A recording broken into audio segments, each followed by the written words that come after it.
Bismillahirrahmanirrahim. Yang terhormat Bapak Kepala UPT SMA Negeri 3 Maros. Yang saya hormat Ibu Pemateri Calon Guru Penggerak Angkatan 9. Yang saya hormati Bapak Ibu Guru yang sempat hadir pada hari ini. Assalamualaikum warahmatullahi wabarakatuh. Puji syukur kita panjatkan atas kehadiran Allah Subhanahu wa Ta'ala, atas berkat rahmat dan hidayahnya, sehingga kita semua dapat berkumpul di tempat ini dalam rangka kegiatan program Guru Penggerak Angkatan 9 dengan tema menyebarkan pemahaman dan penerapan budaya positif. Salam dan salawat tak lupa pula kita kirimkan kepada Nabiullah Muhammad Sallallahu Alaihi Wasallam. Beliau sebagai suri tauladan bagi kita semua, yang membawa kita dari alam yang gelap gulita menuju alam yang terang benderang seperti sekarang ini. Baik Bapak Ibu, untuk mengefisienkan waktu, kita akan mendengar sepatah kata dari Bapak Kepala UPT SMA Negeri 3 Maros. Kepada Bapak dengan hormat dipersilakan. Terima kasih. Bismillahirrahmanirrahim. Assalamualaikum warahmatullahi wabarakatuh.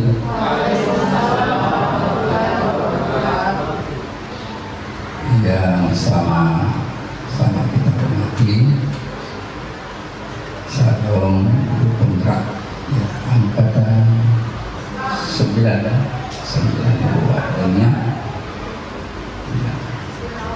Bapak Ibu Guru yang saya cintai, saya banggakan.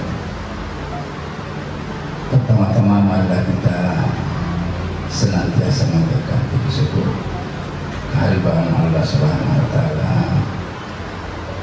karena atas nikmat hidayah dan taufik yang diberikan kepada kita, sehingga hendak pada hari ini kita masih berkekuatan, kesempatan dan kesempatan untuk menghadiri salah satu kegiatan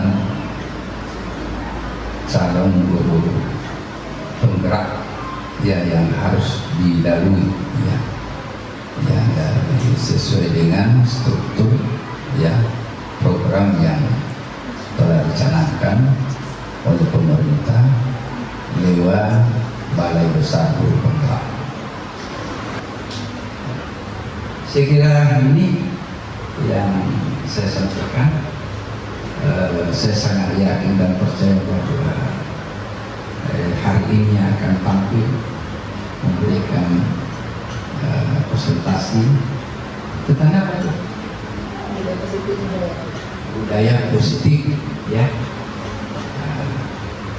Dan kita dilibatkan, ini adalah salah satu kesempatannya. Jadi nanti kalau sudah jadi guru penggerak, insyaallah dengan mudah kita lakukan. Mudah-mudahan ada ibu adik, ya, ada ibu lupa, dengan mudah kita insyaallah.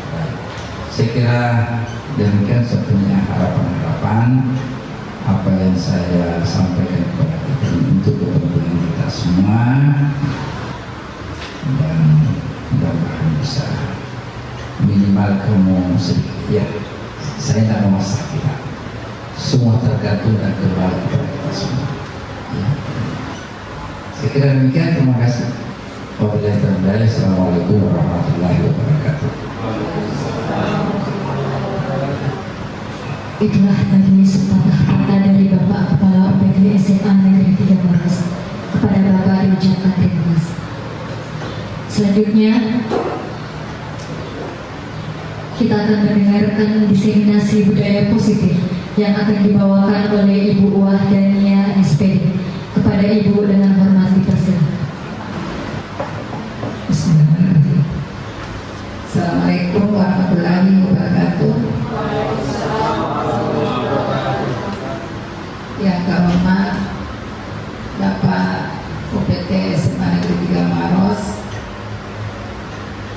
yang kami hormati Bapak Ibu peserta diseminasi pada pagi hari ini, Alhamdulillah, puji syukur kita pada kehadirat Allah Subhanahu wa Ta'ala, karena pada pagi hari ini kita masih diberi kekuatan, kesehatan oleh Allah Subhanahu wa Ta'ala, sehingga kita bisa bersama-sama hadir di tempat yang sederhana ini guna untuk kami mendiseminasikan atau menyebarkan pemahaman dan penerapan budaya positif di sekolah sebagai salah satu penerapan dari modul 1.4 tentang budaya positif. Tak lupa pula kita sampaikan salam dan salawat kepada Nabiullah Sallallahu Alaihi Wasallam sebagai Nabi rahmatan lil alamin. Jadi mohon izin Pak untuk memaparkan diseminasi budaya positif pada pagi hari ini. Ya. Atau mungkin sebelum kita mulai, bagus mungkin kalau kita speaking dulu untuk melepaskan kepenatan. Mungkin Bapak Ibu bisa berdiri.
Bapak Ibu, ya semoga refresh kembali ya.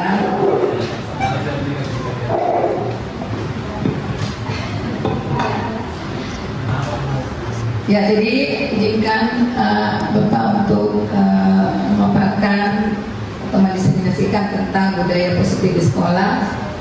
Jadi budaya positif ini sangat diharapkan kita membudayakan di dalam lingkungan sekolah dengan harapan menumbuhkan karakter kepada anak dan tercipta pembelajaran yang menyenangkan pada peserta didik kita. Ya, sekarang ini di kurikulum Merdeka dikatakan bahwa pembelajaran itu berpihak kepada anak.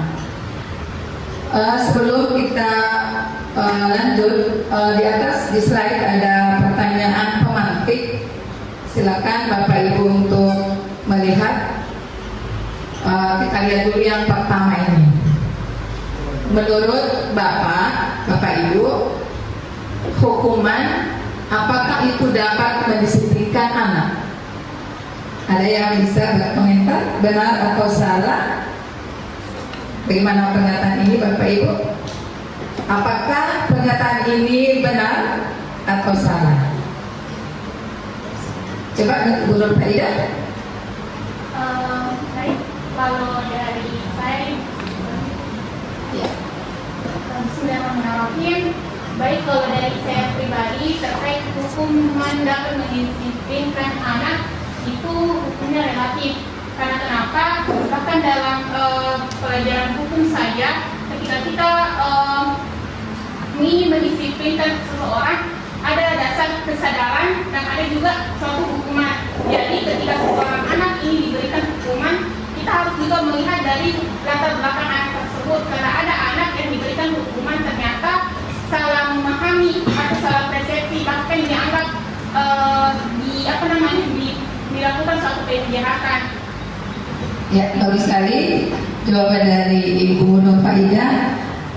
Jadi menurut Ibu Nur Faidah bahwa pernyataan yang pertama itu hukuman dapat mendisiplinkan anak, menurut Ibu Nur Faidah itu benar ya. Dia tergantung dari situasinya. Ya, Jadi adapun nanti bagaimana penjelasan lebih detailnya tentang hukuman, nanti sebentar berjalan kita akan melihat bersama bahwa hukuman itu yang bagaimana, konsekuensi itu yang bagaimana, dan penyelesaian masalah itu bagaimana. Baik, yang kedua, pendataan yang kedua, pemberian hukuman dengan hal positif seperti membaca atau membersihkan halaman sekolah dapat meningkatkan disiplin anak. Bagaimana Bapak Ibu? Pernyataan ini dianggap benar? Ya, silakan Pak Sapriyadi. Terima kasih atas kesempatan yang diberikan kepada saya terkait dengan pernyataan yang kedua di sini, bahwa pemberian hukuman dengan hal positif seperti membaca, membersihkan halaman sekolah dapat meningkatkan disiplin anak. Itu adalah benar. Kenapa saya katakan benar? Karena dengan memberikan hukuman kepada anak itu bisa menyadarkan dirinya bahwa saya tidak akan mengulangi lagi perbuatan yang saya lakukan ini. Terima kasih, itu yang sempat saya sampaikan. Ya, terima kasih banyak Pak Sapriyadi. Ya, Bapak Ibu yang lain bagaimana? Sama dengan Pak Sapriyadi, ada komentar yang lain mungkin? Sepakat. Ya, jadi nanti sebentar akan kita lihat bersama bagaimana hukuman itu bentuknya bagaimana dan seterusnya. Terus yang ketiga, memberi penghargaan dapat meningkatkan motivasi belajar anak. Setuju atau benar atau salah ini pernyataan yang ketiga? Silakan, ada yang mau memberikan komentar? Ya, silakan Bu Nurul. Terima kasih atas kesempatannya. Menurut saya untuk poin ketiga itu sudah benar jika seorang siswa mendapatkan prestasi atau hal baik yang dia lakukan itu pantas untuk mendapatkan penghargaan. Namun menurut saya penghargaan di sini sebaiknya tidak berupa barang, bisa berupa pujian. Ya, terima kasih Bu Nurul. Ya, jadi insyaallah sebentar akan kita kupas lebih banyak lagi tentang jawaban dari pertanyaan pemantik di atas.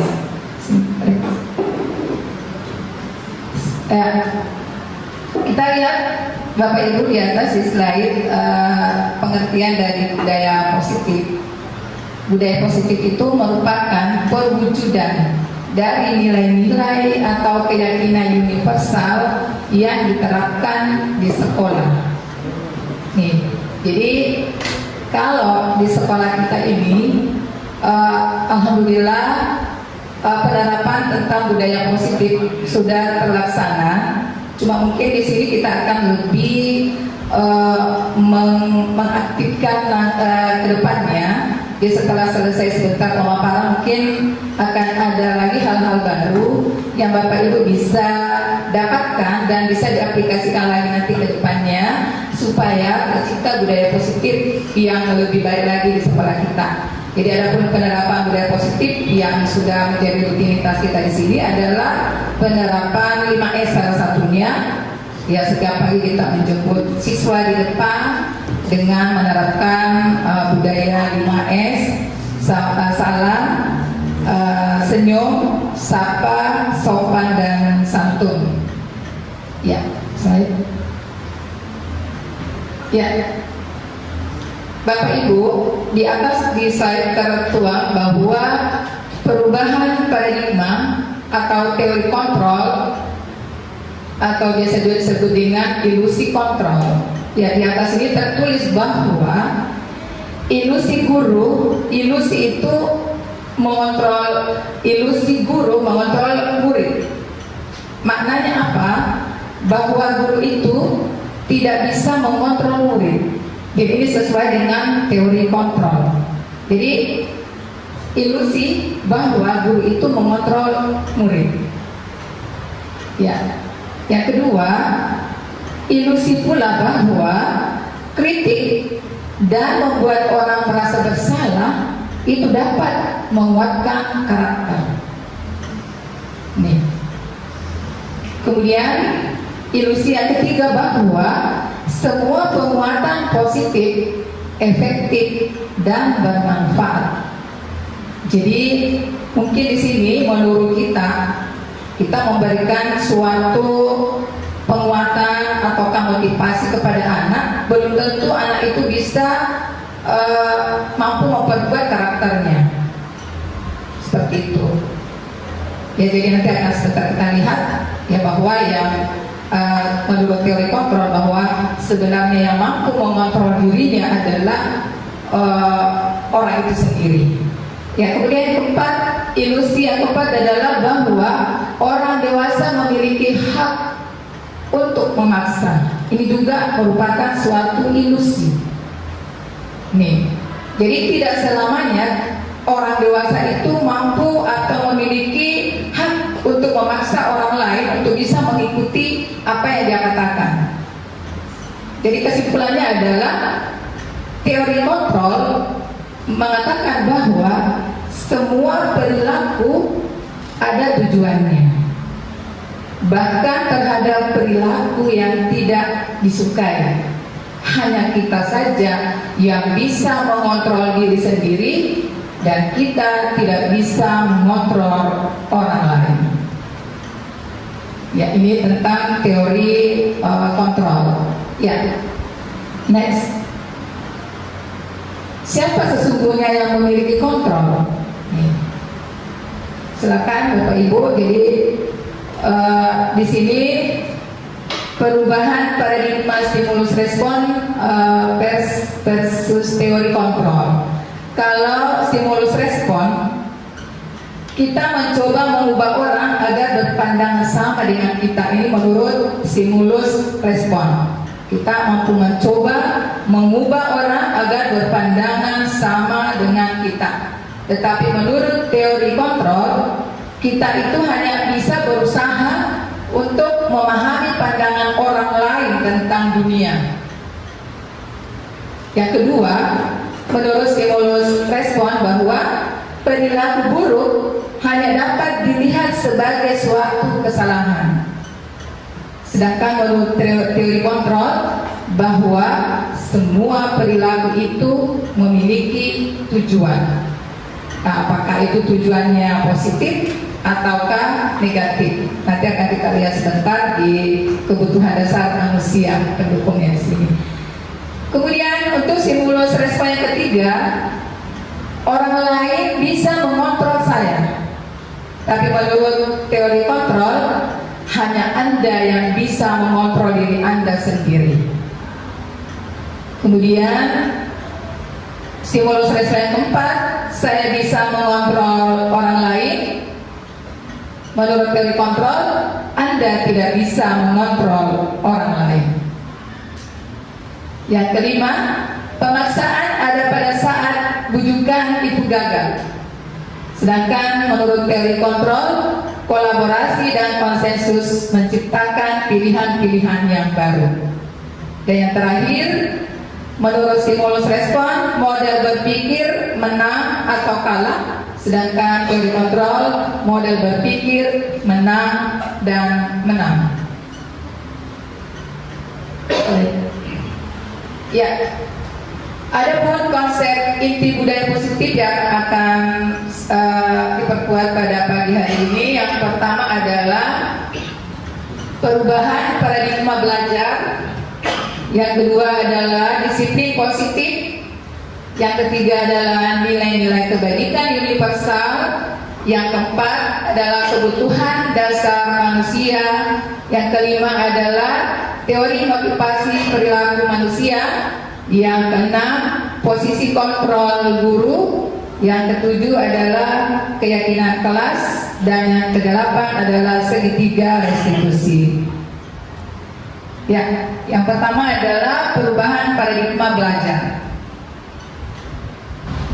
Perubahan paradigma belajar di kurikulum di Merdeka Belajar ini dan dengan penerapan kurikulum Merdeka, bahwa pembelajaran itu dirancang berdasarkan pembelajaran berdiferensiasi, sehingga peserta didik mampu belajar sesuai dengan kebutuhannya berdasarkan tahap perkembangan sesuai teori psikologi modern untuk mewujudkan profil pelajar Pancasila. Jadi inilah Bapak Ibu yang kita sudah mulai mencoba melakukan di tahap awal di tahun ajaran kemarin. Kita sudah mulai menggunakan menerapkan ya kurikulum merdeka. Jadi diharapkan Bapak Ibu sudah mampu melakukan pembelajaran itu dengan cara berdiferensiasi. Ya, kemudian yang kedua adalah disiplin positif. Ya, disiplin positif. Jadi dari kata disiplin itu makna katanya itu adalah belajar. Sedangkan positif ya kita sudah tahu bersama, positif itu adalah hal-hal yang yang baik dilakukan. Jadi arti-artiannya disiplin positif adalah belajar melakukan hal-hal yang baik. Jadi dari di atas sudah ada pengertiannya. Disiplin positif merupakan salah satu cara penerapan disiplin yang bertujuan untuk menumbuhkan kesadaran serta memberdayakan peserta didik tanpa imbalan penghargaan, ancaman, dan hukuman. Ini idealnya. Ya, jadi semoga Bapak Ibu dalam penerapannya ya tidak ada ketiga kata di atas. Penghargaan, kalau penghargaan boleh, tetapi penghargaan dalam bentuk barang itu kita upayakan hindari. Kemudian terlebih ancaman, jangan mengancam peserta didik atau mengintimidasinya. Demikian juga dengan memberikan hukuman.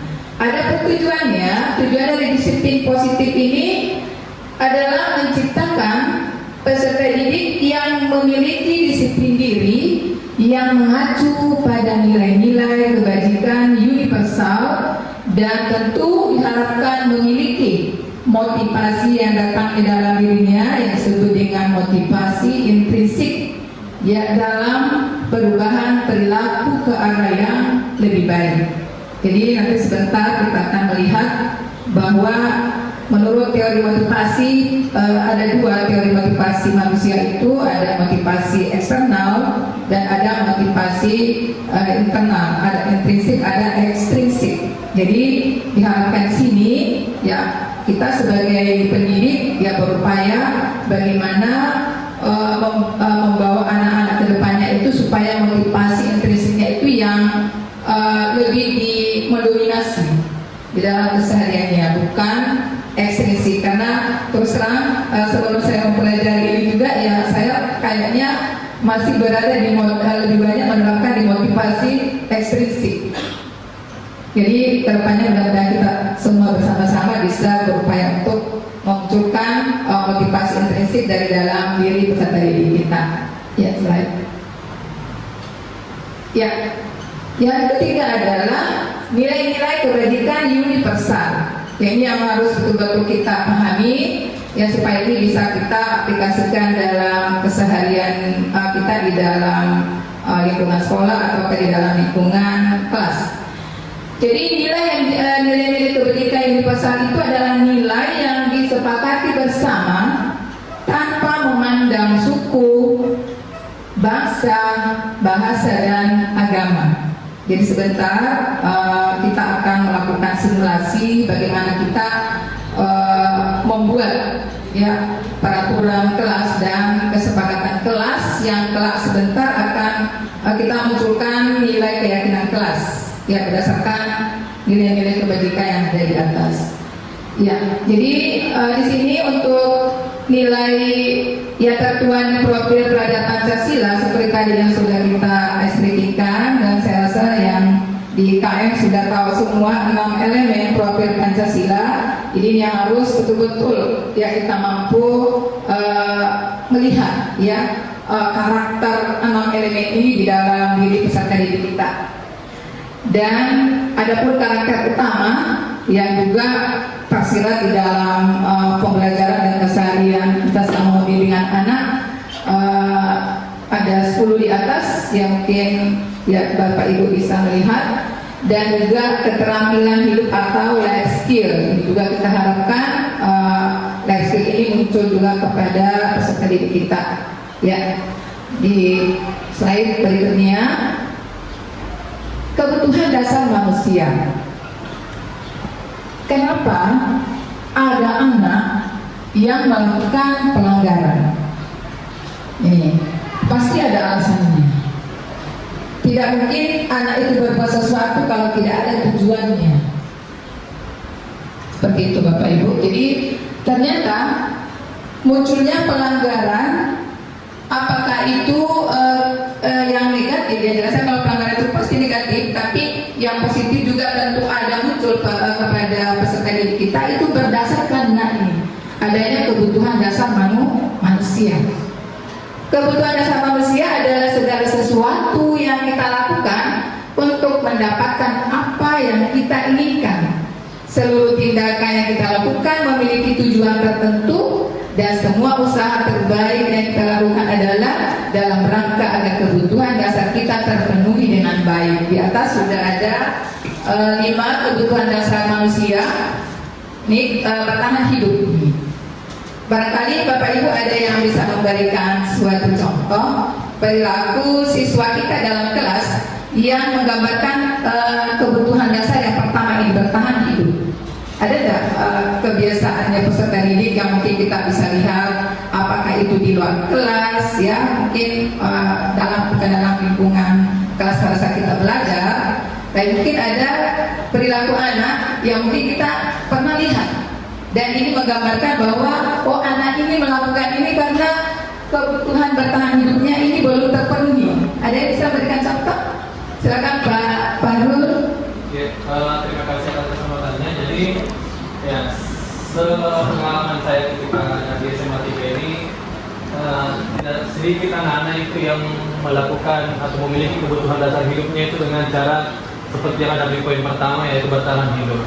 Kenapa saya bilang seperti ini? Karena ternyata beberapa kali itu saya menemukan ada beberapa siswa atau peserta didik itu mereka itu sambil berdagang di sekolah. Nah, setelah saya konfirmasi kenapa apa alasan kalian kenapa harus berdagang di sekolah dengan seperti ini, ternyata salah satu alasannya itu bagaimana supaya dia bisa bertahan hidup dan membantu membantu ekonomi keluarganya dengan cara seperti berdagang tadi. Makanya saya tidak melarang, dan saya justru mengapresiasi dengan cara yang apa yang dia lakukan dengan kemandiriannya seperti itu. Mungkin seperti itu. Ya, makasih. Ya, setuju ya apa yang disampaikan oleh Pak Fahrul. Jadi memang setiap manusia itu ada akal hidup, saya rasa tidak ada masalah. Kemudian contoh lain mungkin ya, kita pernah menemukan ada anak yang iseng-iseng mengambil makanan temannya misalnya ya. Jadi kenapa dia melakukan? Pasti ada tujuannya. Tujuannya adalah supaya dia juga, karena dia tidak dapatkan itu, sehingga dia berupaya untuk ya mengambil punya temannya. Ya walaupun itu dianggap bahwa itu sesuatu yang negatif. Ya mungkin tidak ada masalah kalau dia minta izin ya, tapi terkadang ada anak yang iseng. Ya, jadi itu untuk yang pertama. Yang kedua ini, kebutuhan rasa ingin diterima, cinta dan kasih sayang. Ya, barangkali Bapak Ibu ada yang bisa memberikan contoh perilaku siswa kita yang menunjukkan kebutuhan yang kedua ini. Ada yang bisa memberikan contohnya? Silakan. Ini berdasarkan pendapat saya saja. Barangkali mungkin untuk yang poin kedua ini, mungkin contoh yang biasa kita temukan itu contoh korban anak yang broken home misalnya. Kenapa orang anak korban anak yang broken home? Karena terkadang mereka itu memang butuh kasih sayang dan bantuan dan sentuhan langsung dari orang yang mungkin yang lebih dituakan, khususnya kita sebagai seorang guru. Makanya dengan poin kedua tadi ini ya, kita juga sebagai seorang guru perlu mencari tahu bagaimana latar belakang seorang siswa. Mungkin itu. Ya, terima kasih ya, penjelasan yang sangat bagus. Jadi yang kedua ini rasa ingin diterima, cinta dan kasih sayang. Jadi di sekolah kita ini terkadang kita menemukan ada murid ya, ada siswa di kelas yang mungkin yang mengalami hal yang seperti tadi disampaikan oleh Pak Fahrul, broken home. Jadi terkadang anak yang seperti itu ya perilakunya itu sering bolos, atau kalau hadir di kelas itu hanya menghayal saja ya. Jadi kita sebagai pendidik ya jangan langsung kita mengambil nilai negatif dari apa yang dilakukan oleh anak itu.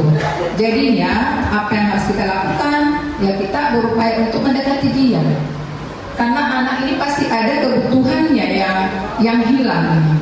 Jadi kita dekati dia, kita tanya dia, ya. Dan saya rasa kalau kita sebagai guru sudah memahami dia curhat kepada kita, yaitu kita bisa memberikan perhatian khusus kepada dia, sehingga dia akan memperlihatkan perilaku yang sedikit demi sedikit akan berubah. Jadi jangan karena dia broken home lantas kita semakin sulitkan dia, jangan. Tapi kita dekati dia, dan kalau bisa semua guru yang mengajar ya itu bisa memberikan perlakuan yang seperti itu. Baik, yang ketiga, kebebasan. Ya, kebutuhan dasar manusia yang ketiga, kebebasan. Yang bagaimana? Ada yang bisa memberikan contoh mungkin? Silakan Ibu Ade. Baik, terima kasih diberikan. Kalau dari pandangan saya, contoh dari kebebasan yang biasa ditunjukkan oleh murid di dalam kelas, yaitu mereka bebas berpendapat. Seperti itu, ketika kita memberikan satu masalah atau prinsip, murid itu bebas memberikan pendapatnya, tergantung bagaimana pemahaman dia dalam menjawab pertanyaan atau masalah yang kita berikan. Seperti itu. Terima kasih. Assalamualaikum warahmatullahi wabarakatuh. Waalaikumsalam. Ya, makasih Bu Ade. Jadi kebutuhan dasar manusia yang ketiga adalah kebebasan. Betul tadi yang sudah disampaikan oleh Ibu Ade bahwa peserta didik itu juga memiliki kebebasan, ya. Jadi kebebasan misalnya berkomunikasi pada saat mereka diskusi, jadi tentu ini disesuaikan dengan kemampuannya dia, ya. Jadi kalau anak-anak itu mampu untuk menjelaskan sedetail-detailnya, ya dia diberikan kebebasan, ya, memberikan dan membukakan pendapatnya bagaimana. Nanti dari setelah itu kita akan mengarahkan dia untuk mengarah ke kesimpulan. Kemudian yang keempat ini, penguasaan, yang mana perilaku pada siswa yang kadang kita temukan berhubungan dengan kebutuhan dasar yang keempat, penguasaan. Siswa memahami materi dengan baik. Pada saat kita menjelaskan, dia lebih cepat memahami materi, menguasai apa yang ya seperti itu ya. Ya, itu dari Sir ya, dari pendapat Sir. Mungkin ada yang lain mungkin?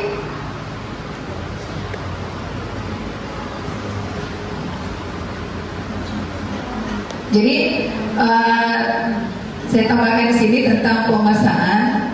Misal ya, ada dalam suatu kelas itu ada anak yang kategori sabar.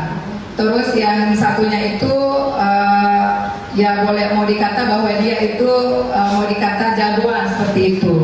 Jadi dia sering mengganggu si anak yang ini. Itulah bukti bahwa dia itu anak itu jahil kepada temannya, karena dia akan membuktikan kebutuhan yang keempat ini. Iya, dia menunjukkan bahwa saya berkuasa, saya lebih ini, seperti itu. Kemudian yang kelima, kesenangan. bagaimana siswa merasa happy, merasa senang, merasa tenang pada saat kita memberikan pembelajaran. Makanya perlu diadakan ice breaking untuk membuat anak-anak lebih fresh sebelum memasuki pembelajaran. Oke, Sir, thank you ya. Jadi seperti itu ya, kesenangan, Bapak Ibu. Jadi inilah kesenangan yang kalau bisa kita mulai dari sekarang, kita mulai berupaya untuk bagaimana memberikan ya kebutuhan kepada anak kita tentang yang ini, kesenangan. Jadi jangan monoton mengajar terus, tapi kita berupaya untuk bagaimana supaya dia enjoy dalam belajarnya, tetapi tetap juga ada, jadi istilahnya santai tapi serius, atau ya kebalikan, jelasnya jangan melupakan kebutuhan dasar yang kelima tentang kesenangan. Jadi kalau dilihat anak-anak itu tegang, ya kita kasih refresh lagi dengan memberikan ice breaking. Ya, slide. Yang kelima adalah teori motivasi manusia berperilaku. Tadi di awal sudah saya singgung ya kedua motivasi ini. Saya rasa tidak ada masalah tentang istilah ekstrinsik dan intrinsik ini. Sudah kita tahu ya bahwa kalau ekstrinsik itu datangnya, motivasi yang datangnya dari luar. Ya, yang kedua adalah motivasi yang datangnya dari dalam diri kita sendiri. Ya, kita lihat di atas contohnya. Jadi untuk teori motivasi ekstrinsik, yang pertama adalah untuk menghindari hukuman atau ketidaknyamanan. Perilaku apa yang dilakukan oleh siswa? Nih, lihat. Nih, apa yang akan terjadi jika saya tidak melakukannya? Nih, kenapa dia melakukan ini? Karena dasarnya ini untuk menghindari hukuman atau ketidaknyamanan. Hukuman dari mana ya? Dari gurunya. Ya, jadi kalau anak memegang motivasi ini belum dikatakan sesuatu yang sangat baik. Kenapa? Karena motivasinya bukan dari dirinya, tetapi dari luar, hanya takut mendapatkan hukuman dari guru. Yang kedua, motivasi untuk mendapatkan imbalan atau penghargaan dari orang lain. Juga ini termasuk motivasi ekstrinsik. Nih, apa yang saya dapatkan jika saya melakukannya? Kalau saya menjawab pertanyaan dengan nilai 100, apa ya kira-kira yang saya dapatkan dari guru saya? Ini termasuk motivasi datangnya dari luar. Kemudian yang ketiga adalah teori motivasi intrinsik. Ya, kalau motivasi intrinsik ini adalah menghargai diri sendiri. Contoh, saya akan menjadi orang seperti apa jika saya melakukannya. Jadi tanpa dorongan dari luar, ya dia bisa melakukannya. Jadi inilah yang diharapkan peserta didik kita itu mampu memotivasi dirinya secara intrinsik. Ya, seperti itu. Ya, kita lihat dulu Bapak Ibu di atas. Ya, kita mau melihat yang mana yang termasuk perbedaan hukuman dan konsekuensi. Di atas akan kami berikan tindakan guru dan apakah itu termasuk hukuman atau konsekuensi. Ya, sebelumnya ada mungkin yang bisa berkomentar apa itu hukuman? Ada yang bisa memberikan penjelasan mungkin apa itu hukuman?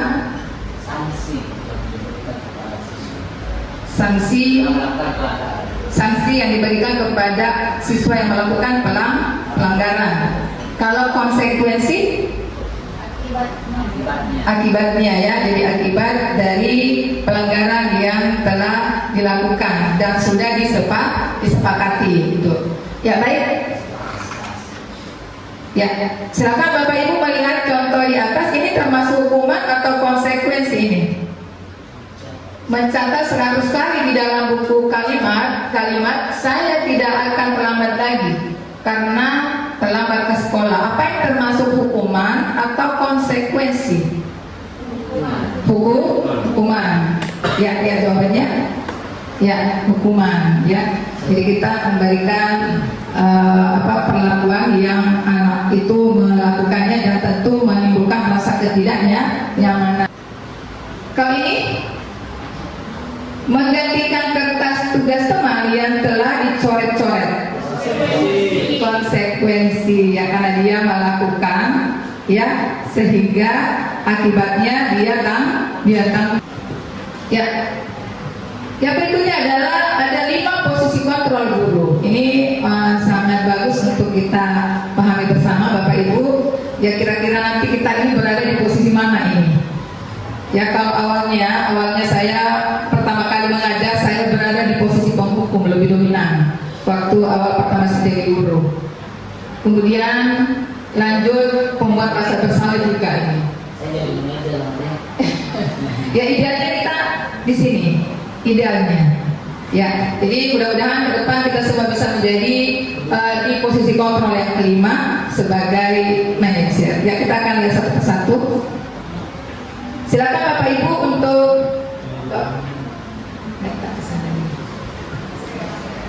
ya, ini ada video yang bisa kita tonton dan kita lihat ini video yang akan siap sini. Ya. Silakan Bapak Ibu menyaksikan.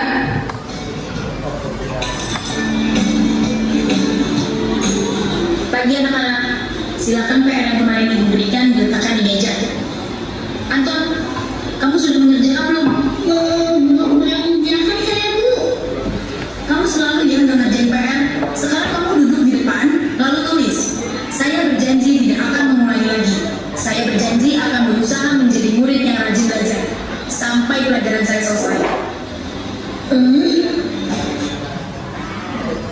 Ya.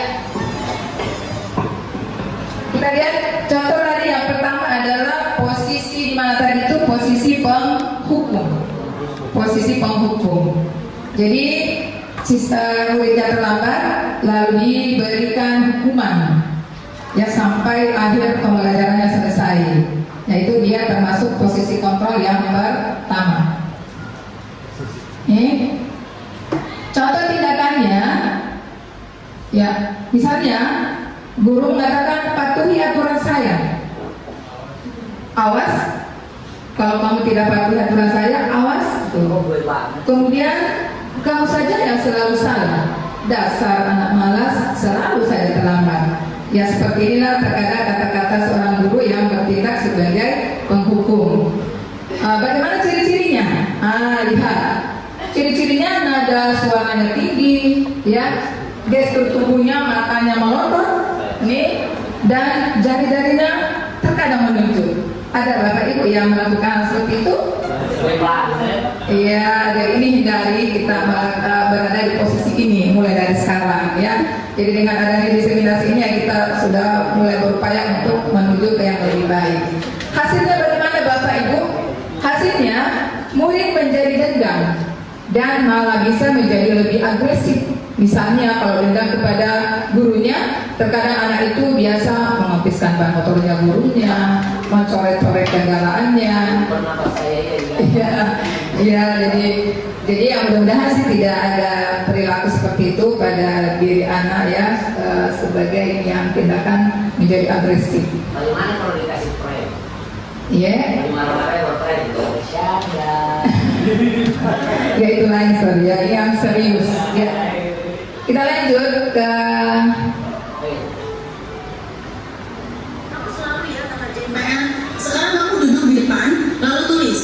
Saya berjanji tidak akan mengulangi lagi. Saya berjanji, belajar sampai baik. Ya. Silakan Bapak Ibu. Pagi anak-anak, hari ini ada tugas ya. Ada yang belum mengerjakan? Anton, kamu sudah mengerjakan? Belum Pak. Kamu nggak ngerjain tugas, kamu mau jadi apa nanti? Kamu yang sekolah sih? Coba bayangkan orang tuamu betapa kecewanya sama kamu. Kamu itu sudah kelas 5, harusnya bertanggung jawab sama dirimu sendiri. Ya, ini yang posisi kedua. Nih, Bapak Ibu pernah melakukan hal seperti ini kepada peserta didik Bapak Ibu? Ya, saya juga pernah melakukan hal yang sama ya. Jadi contoh tindakannya selain yang di video tadi, Ibu sangat kecewa sekali dengan kamu. Nih, berarti kalau kita menyampaikan seperti itu, berarti anak itu ada rasa bersalah di dalam dirinya muncul itu ya. Kemudian gimana coba kalau orang tua kamu tahu kamu berbuat begini? Berarti dia merasa bersalah kepada orang tuanya. Ya, bagaimana ciri-cirinya? Nada suara gurunya itu memelas, halus menyampaikannya, sedih dengan bahasa tubuh merapat pada anak dan sedikit lesu. Jadi kita tidak melotot lagi, tidak ya. Jadi lain ciri-cirinya yang berperilaku pembuat merasa bersalah. Hasilnya adalah murid merasa bersalah dan tidak mampu membahagiakan orang ya akibat perbuatannya itu ya. Kemudian yang ketiga,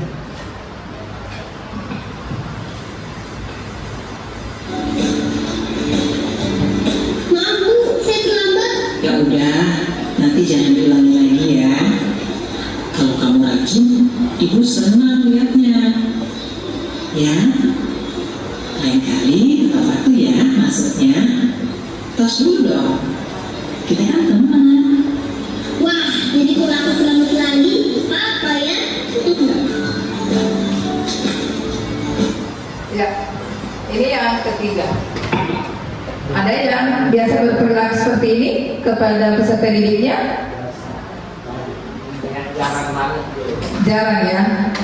Ya, artinya Terkadang sih kita melakukan juga prosedur seperti ini, tetapi tidak dengan bahasa yang seperti tadi. Cuma ya kita lihat contohnya ini. Hari ini terlambat lagi, besok jangan terlambat lagi ya. Saya biasa seperti itu. Sama anak saya juga demikian. Ya saya jangan terlambat lagi nah. Itu dia membawa posisi kita sebagai teman. Nih. Ayolah, bantulah demi ibu ya. Gitu. Nanti saya bagaimana ya jelek di matanya guru-guru seperti itu. Saya terkadang saya sampaikan seperti itu kepada anak-anak. Ya biasa. Cuma sedikit ada Iya. Ya ada pun ciri-cirinya, ada suaranya ramah, akrab dan bercanda, dan bahasa tubuhnya merapat pada murid, mata dan senyumnya sedikit jenaka. Ya, adapun hasilnya murid merasa senang. Murid merasa senang dan akrab dengan guru, tapi ada sisi negatifnya. Sisi negatifnya tadi kita di video sudah dilihat, ya ada kebanggaan tersendiri yang dirasakan oleh anak itu ya ini. Sehingga dia menjadi tergantung pada guru tersebut. Itu ada sisi negatifnya. Jadi ada baiknya juga, ada juga negatifnya. Yang keempat, posisi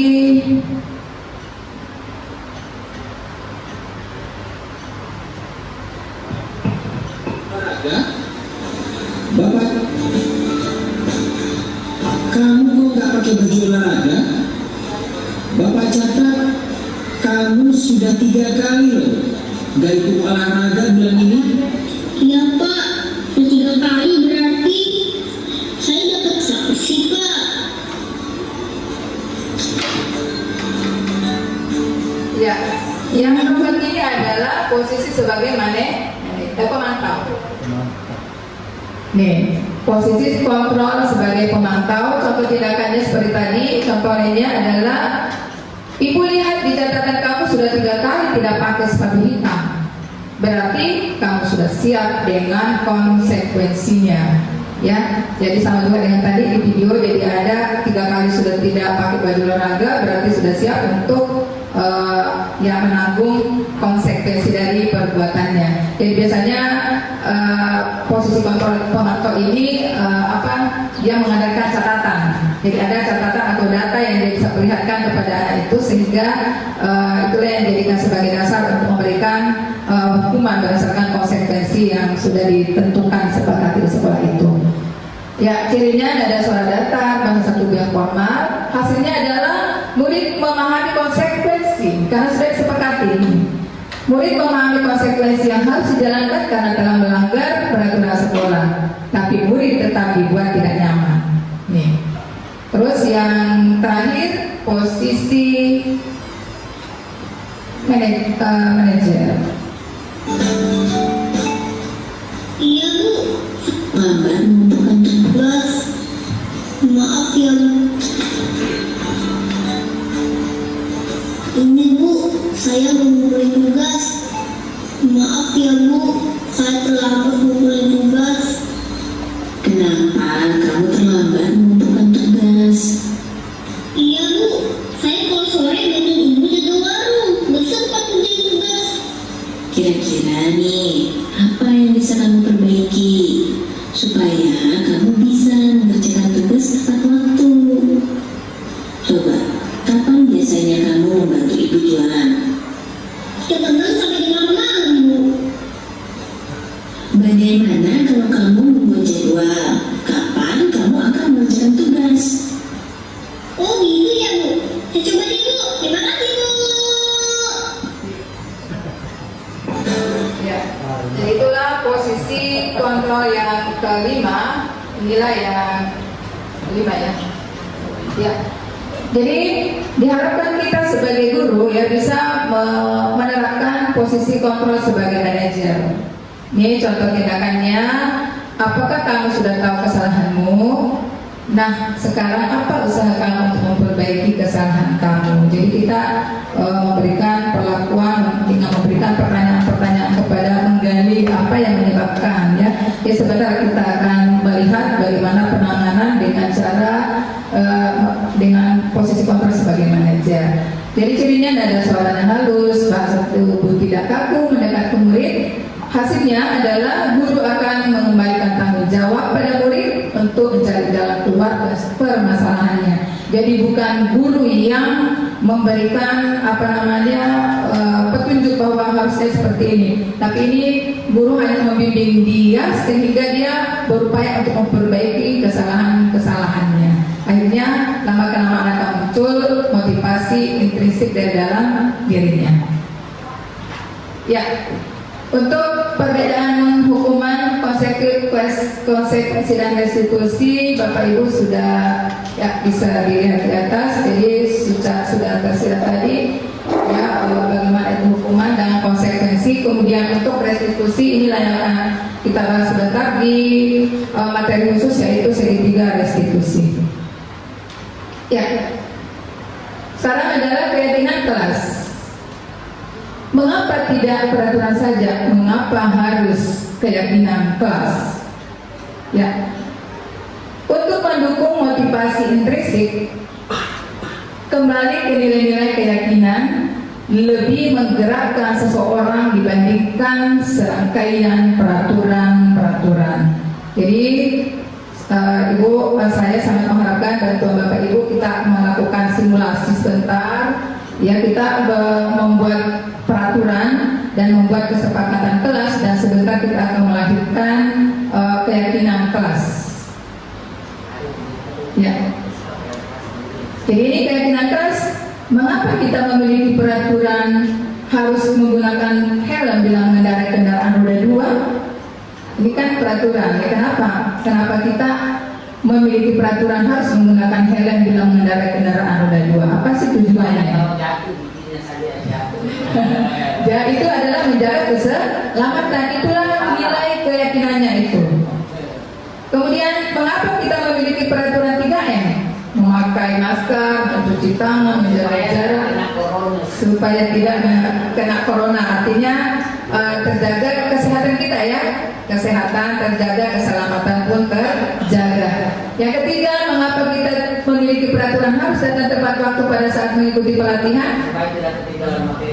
Supaya tidak ketinggalan materi. Ya, ada juga ya karena keyakinannya adalah tanggung jawab dan disiplin. Ya, baik. Pembentukan keyakinan kelas. Ya, mungkin langsung saja kita eksekusi. Jadi ini ada sticky note yang bisa dibagi. Yang warna kuning, silakan Bapak Ibu menuliskan tentang peraturan, ya. Dan yang warna pink adalah membuat kesepakatan. Jadi peraturannya boleh positif, boleh negatif ya. Tetapi di kesepakatannya itu diharapkan kalimatnya sudah menjadi positif. Jadi sekali lagi Bapak Ibu, petunjuknya bahwa peraturan boleh pakai kata negatif di situ, boleh negatif. Tetapi kalau di kesepakatannya sudah tidak ada kata negatif, dibuat menjadi positif. Silakan Bapak Ibu.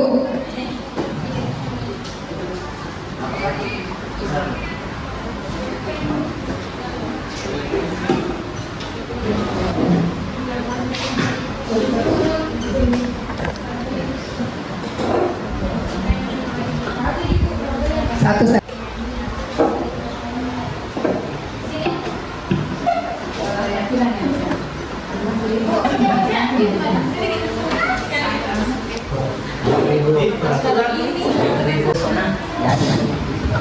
Ya, diletakkan berdampingan.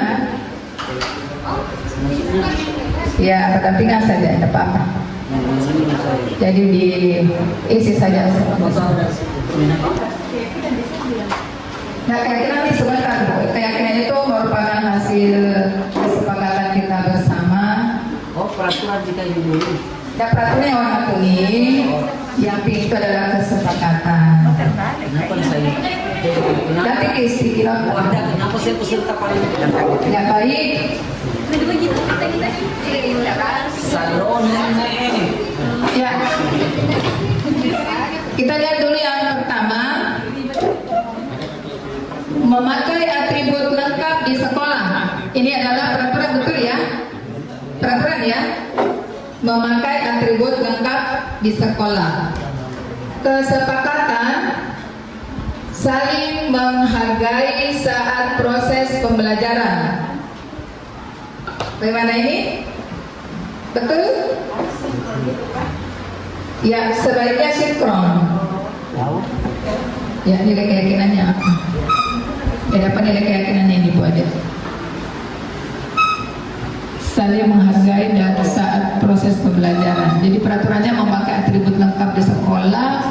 Kesepakatannya saling menghargai saat proses pembelajaran. Itu kurang. Jangan sebelum golok, udah sebelum kedondong mulai. Ya, yang berikutnya di sini adalah tidak boleh datang terlambat. Ini peraturan. Kesepakatannya datang ke sekolah tepat waktu. Betul ya? Kira-kira nilai keyakinannya apa ini? Disiplin.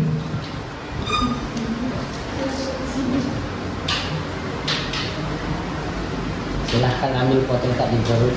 Ya, berikutnya adalah tidak boleh buang sampah sembarangan. Ini juga masuk peraturan sekolah.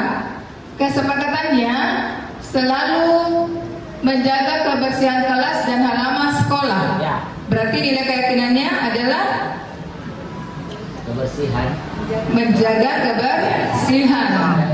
menjaga kebersihan kelas atau sekolah. Berikutnya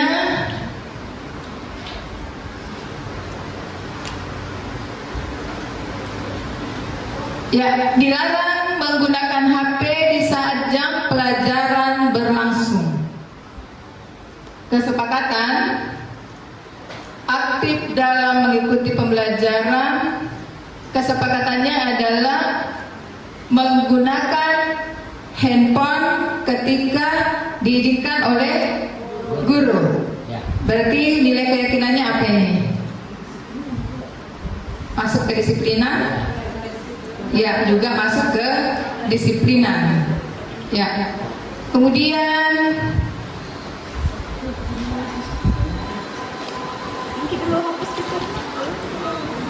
apa ya?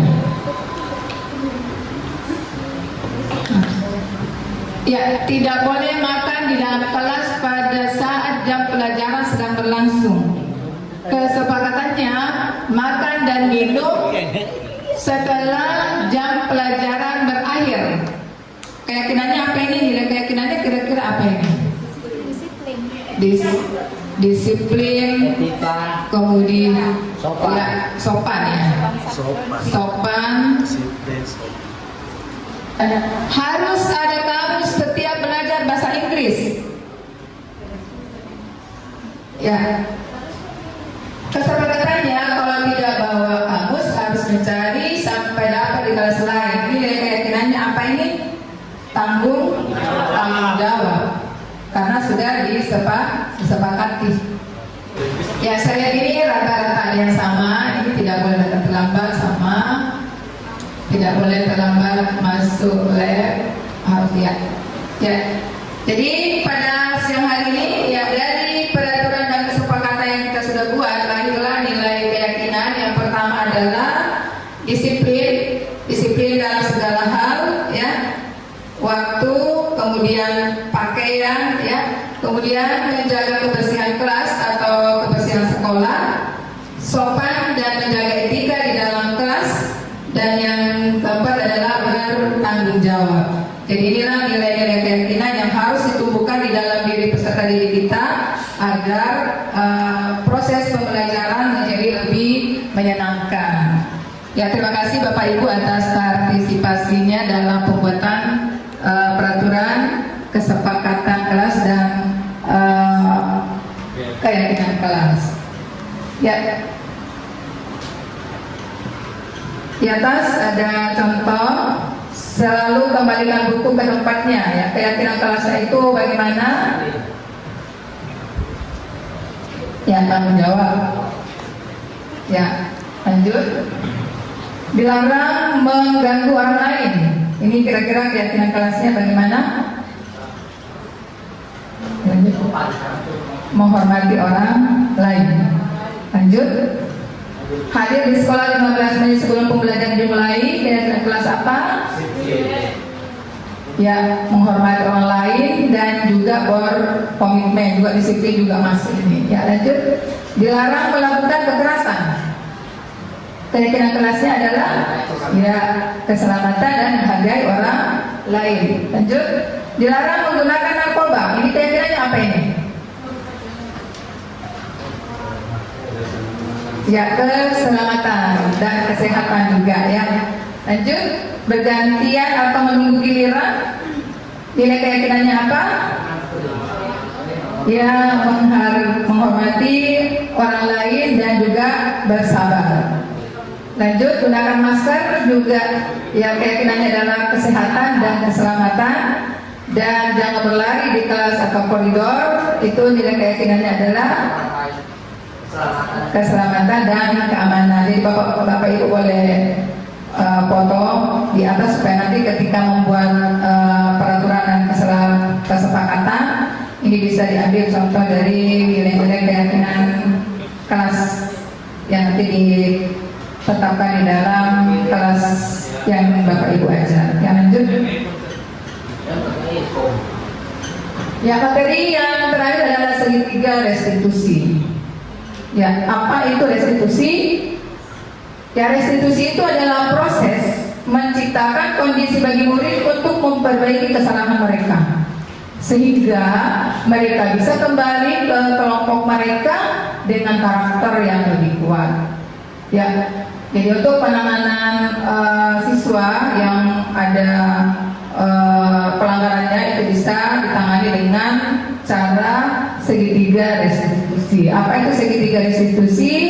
Suatu proses dialog yang dijalankan oleh guru dengan tadi posisi kontrol sebagai manajer. Ini agar dapat menghasilkan murid yang mandiri dan bertanggung jawab. Adapun 3 langkah segitiga restitusinya, yang pertama adalah menstabilkan identitas, yang kedua adalah validasi tindakan yang salah, dan yang ketiga adalah menanyakan keyakinan. Jadi kembali lagi keyakinan kelas yang sudah disepakati. Slide. Ya, inilah penjelasannya. Pertama, menstabilkan identitas. Nih, untuk membuat anak yang merasa gagal ya karena berbuat salah menjadi positif terhadap dirinya. Nih, satu kalimat yang biasa yang bagus kita lakukan ketika kita melakukan tahapan menstabilkan identitas. Yang pertama adalah berbuat salah itu wajar, nak. Jadi kita tidak langsung mengatakan kamu salah, kan? Jadi kita menstabilkan dulu situasi, menstabilkan identitas. Jadi berbuat salah itu wajar, sehingga anak itu menjadi jadinya bisa menjadi terbuka ya. Kemudian tidak ada manusia yang sempurna. Kemudian ibu atau bapak juga pernah melakukan hal itu. Ibu atau bapak tidak mau mencari siapa yang salah, tetapi ibu bapak ingin mencari solusi permasalahan ini.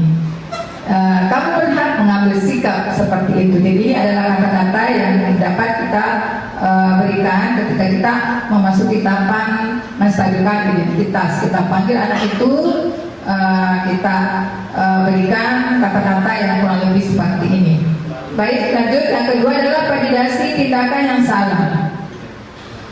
Tujuannya adalah untuk membantu murid mengenali kebutuhan dasar yang ingin dipenuhinya ketika melakukan kesalahan itu. Tadi sudah kita ketahui bersama bahwa ada 5 kebutuhan dasar manusia ya. Mungkin ada salah satu yang tidak terpenuhi sehingga dia melakukan kesalahan itu. Ya, bagaimana tindakan kata-kata yang baik ya diberikan ketika masuk ke tahap yang kedua. Ini, kamu pasti punya alasan mengapa melakukan hal itu. Ini kita sudah mulai menggali ini. Yang kedua, padahal kamu bisa melakukan lebih buruk dari ini ya. Nih, berarti ada lagi yang bisa lebih buruk. Berarti dianggap apa yang dilakukan itu buruk banget itu. Berarti bisa jadi supaya dia ini ya bisa ditambahkan seperti ini. Kemudian kamu patut bangga karena telah melindungi sesuatu yang penting buatmu. Jadi mungkin ada sesuatu yang dia pertahankan sehingga dia melakukan hal itu. Kemudian jika ibu ada di posisimu, kamu pasti di posisi kamu pasti saya juga akan melakukan hal yang sama. Jadi inilah tindakan yang untuk masuk ke langkah kedua, yaitu validasi tindakan yang salah. Yang ketiga adalah menanyakan keyakinan. Tujuannya anak mampu melihat kesalahannya, dihubungkan dengan norma sosial dan nilai-nilai yang mendasari manusia berinteraksi dengan orang lain dan sesuai dengan nilai-nilai keyakinan yang sudah disepakati, yang sudah kita buat. Inilah kegunaan kenapa kita idealnya dalam kurikulum Merdeka itu membuat kesepakatan kelas hingga melahirkan keyakinan kelas. Karena kalau anak melakukan pelanggaran, kita akan kembalikan ke nilai keyakinan yang mereka sudah tahu, supaya muncul rasa memperbaikinya. Ya, pertanyaan yang biasa kita berikan kepada anak, apa keyakinan kelas kita yang sudah pernah kita sepakati? Ataukah keyakinan kelas apa ya yang terabaikan dari perbuatan Ananda misalnya, ya? Kemudian nilai-nilai apa yang telah disepakati bersama di kelas yang kamu sudah langgar itu? Kemudian seperti apa gambaran sebuah kelas yang ideal menurut kamu? Kemudian yang keempat, kamu ingin menjadi orang yang seperti apa? Jadi inilah untuk menanyakan keyakinan. Jadi kita kembalikan ya ke nilai-nilai yang sudah disepakati, sehingga anak-anak yang mengalami masalah itu bisa memperbaiki dirinya ke depannya. Ya, jadi penutup materi pada siang hari ini, dalam penerapan program disiplin positif, hendaknya guru memiliki standar kepribadian profesional dan sosial yang baik, di mana guru mampu merefleksikan dirinya dalam posisi kontrol saat ini, bagaimana dirinya sebagai pamong atau manajer yang menuntun murid-muridnya menjadi insan yang mandiri, merdeka, dan bertanggung jawab. Ya, ini sesuai dengan standar nasional pendidikan. Ya, demikianlah materi dari yang sempat saya bawakan. Yang mudah-mudahan Bapak Ibu insya Allah ke depan bisa mengaplikasikan apa yang sudah kami paparkan tadi. Terima kasih. Saya kembalikan kepada moderator. Dan itulah tadi diseminasi budaya positif yang telah dibawakan oleh Ibu Wahdania SPD. Kepada Ibu diucapkan terima kasih. Baik Bapak Ibu, kami membuka sesi tanya jawab. Kepada Bapak Ibu yang ingin bertanya, dipersilakan. Baik, kepada Pak Adiatma dengan hormat dipersilakan. Ya, yang saya ingin tanyakan bagaimana peran guru penggerak dalam menularkan kebiasaan baik kepada guru lain dalam membangun budaya positif di sekolah. Ya, terima kasih Pak Adiatma. Jadi pertanyaan yang langsung tertuju kepada saya ini, ya, bagaimana peran guru penggerak ya untuk menularkan budaya positif di sekolah. Ya, baik. Jadi salah satu cara guru penggerak itu memberikan ya, memaparkannya ini ya seperti ini kegiatan kita ini ya. Berupaya kami memberikan diseminasi ya, pemberian pemahaman kepada kita semua bahwa untuk menciptakan budaya positif ini seperti ini ya, sama dengan materi-materi yang sudah tadi kami berikan. Kemudian di awal juga tadi sudah saya sampaikan bahwa sebenarnya kita semua sudah menerapkannya ya, tinggal kami sebagai guru penggerak ya, ada beberapa sekolah ini kita hanya kembali selalu ingin menguatkan ya, mengingatkan kepada kita semua untuk bisa saling bekerja sama menciptakan budaya positif yang lebih baik lagi kepada peserta didik kita, agar pembelajaran betul-betul berpihak kepada murid dan menyenangkan baik murid dan dapat menerima materi pelajaran dengan baik dari para guru-gurunya.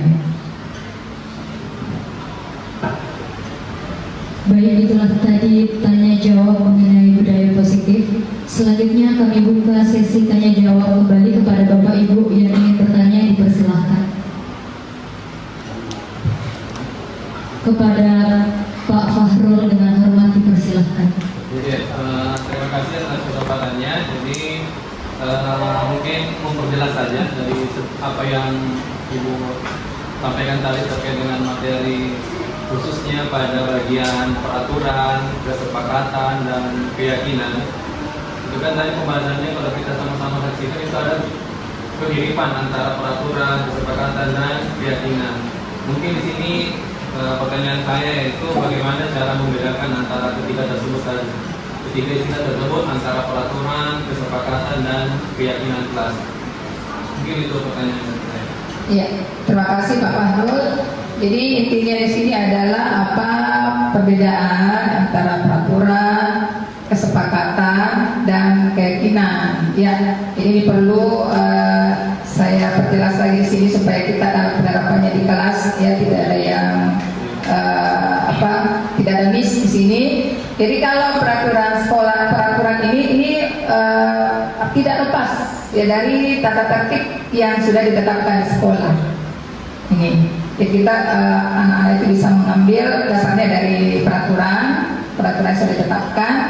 Lalu kesepakatan ya dilihat ya kesepakatan apa yang bisa dimunculkan untuk disepakati bersama di dalam kelasnya. Jadi kalau peraturan itu secara umum, kalau kesepakatan itu ya yang disepakati. Jadi tidak semua peraturan itu dituangkan di sini, tapi yang menurut anak itu penting itu saja yang diambil untuk dibuatkan kesepakatan di dalam kelasnya.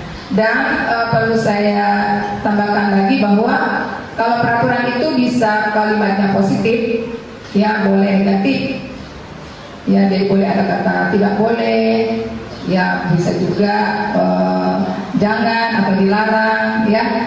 Tapi untuk nanti dinilai kesepakatannya diharapkan sudah tidak ada kata negatifnya di situ, tapi juga menjadi kalimat yang positif. Kemudian untuk keyakinan kelasnya, keyakinan kita mengambil seperti tadi yang sudah ditayangkan, ada beberapa keyakinan atau nilai-nilai universal yang bisa kita ambil sesuai dengan apa yang disepakati, kira-kira keyakinan apa yang cocok dengan kesepakatan itu. Itu mungkin Pak Fahrul, mudah-mudahan Bapak Ibu yang lain sudah bisa memahami dan bisa menerapkan kepada peserta didiknya untuk membuat kesepakatan dan keyakinan kelas. Terima kasih. Baik, itulah tadi tanya jawab mengenai peraturan, kesepakatan, dan keyakinan. Selanjutnya kami membuka sesi tanya jawab kembali kepada Bapak Ibu yang ingin bertanya, dipersilakan. Baik, jika tidak ada pertanyaan lagi, kita akan menutup diskusi diseminasi budaya positif yang telah dibawakan oleh Ibu Wahdania. Adapun kesimpulan dari kegiatan hari ini, budaya positif adalah pembiasaan hal yang baik yang mencakup sikap atau perilaku maupun tutur kata oleh seluruh warga di sekolah. Nah, di mana setiap manusia itu memegang kontrol terhadap dirinya, baik atau buruk seseorang, hanya dirinya sendirilah yang bisa mewujudkannya. Adapun kebutuhan dasar manusia yaitu yang pertama adalah bertahan hidup, kemudian rasa ingin diterima, cinta, kasih, dan sayang, kebebasan, penguasaan, dan kesenangan. Baik, Bapak Ibu, itulah tadi kegiatan diseminasi budaya positif. Akhir kata, wabillahi taufiq wal hidayah. Wassalamualaikum warahmatullahi wabarakatuh.